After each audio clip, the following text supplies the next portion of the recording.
What's going on, everybody? Welcome back to another video. This one is called If Your Dog Starts Barking at Night, Lock the Door by Red Signal Archives. I have no idea what this is going to be about, but we shall take a look. Let's turn out the lights and start this up. Ba-da-boom. Use headphones for better experience. This message is issued by the Emergency Coordination Center. Please listen closely and follow the instructions that follow. This is not a drill.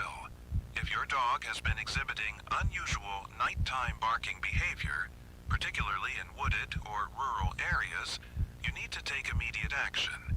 Over the past 3 weeks, we have received dozens of reports from residents living in forested regions across the county describing a disturbing pattern of animal behavior.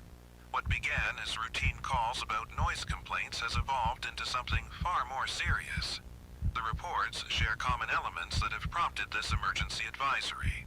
A lot It of death. started on the evening of June 8th when dispatch received the first call from a resident on Timber Ridge Road. The caller, a retired carpenter named Marcus Chen, reported that his German Shepherd had been barking incessantly every night at exactly 11:47 p.m. That is a Marcus very had owned specific the dog, time. Rex, for 6 years, and described their bond as extraordinary. Rex That's what every slept at the dog foot of owner his says. bed, accompanied him on morning walks, and had never shown signs of anxiety or unusual behavior. But something had changed. For 14 consecutive nights, Rex would position himself at the back door and bark toward the tree line behind their cabin. Marcus said the barking wasn't aggressive or territorial like when strangers approached. So It fear. was different, protective, almost pleading. Oh. Rex would look back at Marcus between barks, as if trying to communicate something urgent. When Marcus would join him at the door and shine a flashlight into the woods, he saw nothing. Just Yeah. pine trees swaying in the darkness. But Rex would continue barking until Marcus physically led him away from the door. Similar reports flooded our lines throughout that week. A widow in Pine Hollow described her golden retriever pacing the perimeter of her property each night, whimpering and scratching at the doors. The dog would only calm down when she brought him inside and closed all the curtains. A young couple near Maple Creek reported their normally quiet beagle howling mournfully toward the forest. Behavior that began the same night as Marcus's experience on Timber Ridge. Oh. The pattern was consistent across all reports. Dogs with previously normal behavior suddenly becoming hyper-alert during specific nighttime hours. All the affected properties bordered dense woodland. Oh, All that's the your first dogs mistake. focused their attention on the tree line, not the They'll be road living or near neighboring homes. living And in their every case, the owners described their woodlands. pets as trying to position themselves between their family and whatever they sensed in the darkness. On June 22nd, something changed.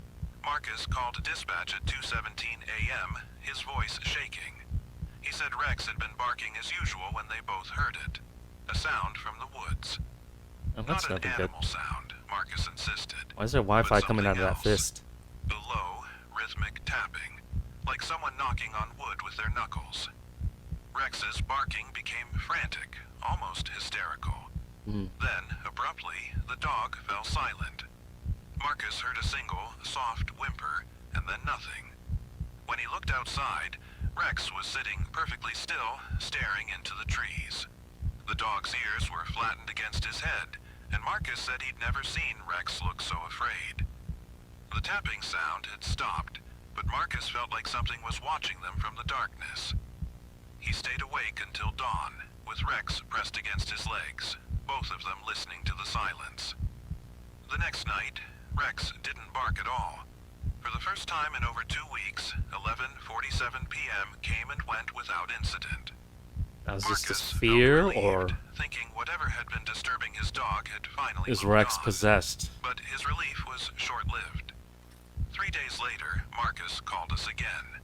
This time, Rex was barking inside the cabin, not at the door or windows, but at the walls themselves. Oh, The that's... dog would stand in the center of the living room and bark at the wooden walls, moving from spot to spot as if tracking something moving around the perimeter of Oh, the house. that's good. Marcus said it felt like something was circling his home, staying just out of sight but close enough that Rex could sense its presence. Other residents reported similar changes in their dog's behavior. The nighttime barking had stopped, but now there cats were agitated during daylight hours, refusing to go outside and cowering when their owners approached windows. Several people mentioned feeling watched while doing routine outdoor activities like checking the mail or bringing in groceries. Oh, boy. On June 28th, Marcus had his encounter. He Oh. was splitting wood behind his cabin around 3 p.m. when Rex began barking from inside the house. In the middle of the afternoon? Through the window, Marcus could see his dog pawing frantically at the back door. That's when he noticed the shadow. At the edge of the tree line stood a figure unlike anything Marcus had ever seen. Big boy. Impossibly tall, maybe 8 or 9 feet, with limbs that seemed too long for its frame. The figure was perfectly still, just watching him.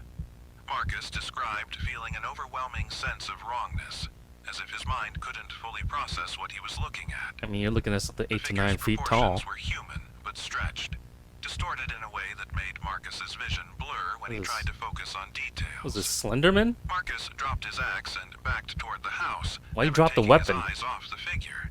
He said the thing's head tracked his movement with an unnatural smoothness, like it was floating rather than attached to a neck. When Marcus reached for the door handle, he heard Rex barking turn to whimpering. The dog was pressed against the inside of the door, trembling. As Marcus fumbled with the lock, he heard footsteps. Not the crack of twigs or rustle of leaves you'd expect from someone walking through the forest, but a soft, deliberate padding, like bare feet on moss. The sound was getting closer.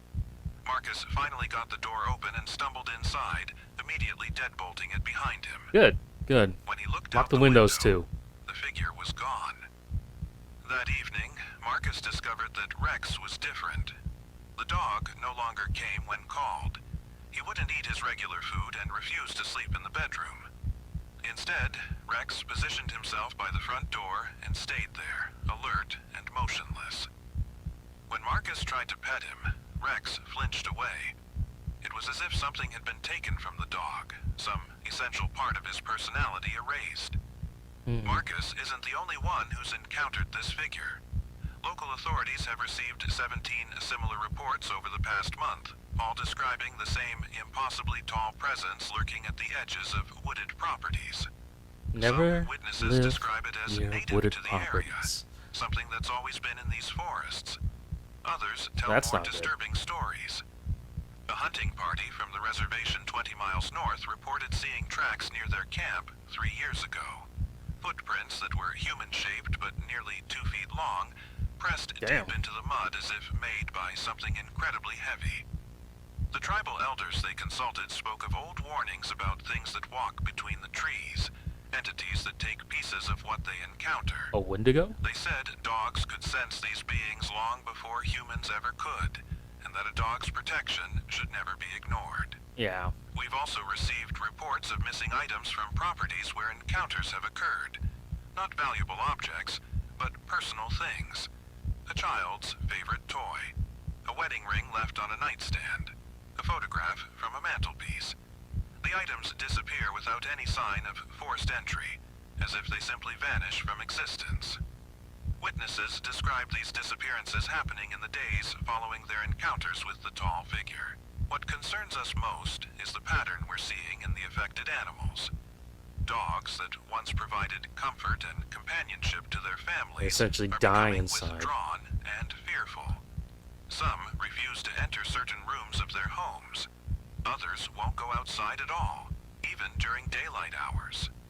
Veterinary examinations reveal no physical ailments, but the behavioral It's changes called appear to be trauma, permanent. I'm pretty sure. Based on our investigation, we've identified 3 distinct stages in these encounters. Stage 1 is recognition. Your dog begins exhibiting protective behavior, typically during late evening hours. The animal focuses on wooded areas and appears to be tracking something you cannot see. This stage can Which is last weird for since days it's or 8 feet weeks, tall. with the behavior occurring at consistent times. Stage 2 is contact. Something acknowledges your dog's awareness. You may hear unusual sounds from the forest, That's not experience good. electronic interference with phones or radios, or Please do notice not changes in acknowledge your my pet's dog's behavior existence like patterns. this.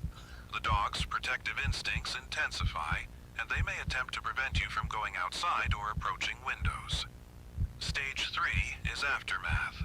Following direct visual contact with the entity, both you and your pet are permanently changed. Dogs lose aspects of their personality and become withdrawn from their families. Witnesses report ongoing feelings of being observed and experience the disappearance of personal items from their homes. If you are currently experiencing stage 1 behavior from your dog, so what's the point of locking your doors? Immediately. If they can just take stuff. Do not ignore your pet's warnings.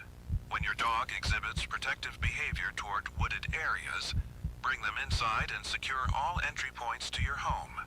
Close curtains and blinds to prevent outside observation. Do not attempt to investigate what your dog is alerting you to. Seriously, never do that. Nighttime hours. If you hear unusual sounds from the forest, such as rhythmic tapping or unnatural movement, don't go out there. Investigate. Seriously. These sounds appear to be attempts at communication or luring behavior. Get your dog some earmuffs. With your pet until daylight. Noise-canceling headphones. Several witnesses who investigated these sounds reported immediate escalation to stage 2 encounters. Never leave your dog outside overnight if they are exhibiting these warning behaviors. Oh, God. The animal's protective instincts are specifically focused on keeping your family safe, and separating them from you during these episodes appears to intensify the entity's interest in your property. If you have reached stage 2 and are experiencing daylight intrusions or direct sightings, contact law enforcement immediately. What are they gonna do? Do not attempt to approach or communicate with the entity. Witnesses who have tried to interact with the figure report severe psychological after effects and accelerated progression to stage 3 conditions. Oh, but at least they lived, I guess? That this phenomenon appears to be spreading throughout our county's forested regions. What began as isolated incidents in remote to the goddamn is city. now being reported in suburban neighborhoods that border woodland. The entity shows particular interest in properties where families have strong bonds with their pets, suggesting it may be drawn to emotional connections between humans and animals.